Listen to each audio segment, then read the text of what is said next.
Jamnagar city addition police station દ્વારા એક POCSO હેઠળની ફરિયાદ દાખલ કરવામાં આવેલી છે, જેની વિગત મુજબ જે આ કામના ફરિયાદી છે તેમની સગીર વયની દીકરી એટલે કે 14 વર્ષની જે એક દીકરી હતી, તેને પેટમાં દુખાવો થતો હોય ને સરકારી હોસ્પિટલ લઈ જતા ત્યાં તેને ગર્ભ રહેલો જણાયું જે બાબતની આગળની પૂછપરછ કરતા જે આ કામના આરોપી છે જેનું નામ છે શબ્બીર અબ્બાસ મહૂર, જે રહે ખાટીવાડ જામનગરવાળા છે, એના દ્વારા આ જે ભોગ બનનાર છે તેની સાથે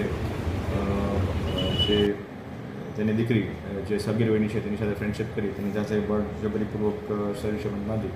અને આ પ્રકારનું કૃત્ય કરેલું હોવાનું એમના દ્વારા ફરિયાદ આપવામાં આવેલી છે, જેને અનુસંધાને સિટી એડિશન પોલીસ સ્ટેશનમાં ભારતીય ન્યાય સંહિતાની કલમ 64(2) તેમજ 65(1) તેમજ પોક્સો એક્ટની કલમ 4, 6 અને 12 મુજબનો ગુનો દાખલ કરવામાં આવેલો છે. અને જે આરોપી છે શબ્બીર અબ્બાસ મહૂર તેને સિટી એડિશન પોલીસ સ્ટેશનના સ્ટાફ દ્વારા અટક કરી અને હાલ આગળની પોલીસ રિમાન્ડ માટેની કાર્યવાહી હાલ કરવામાં આવી રહી છે.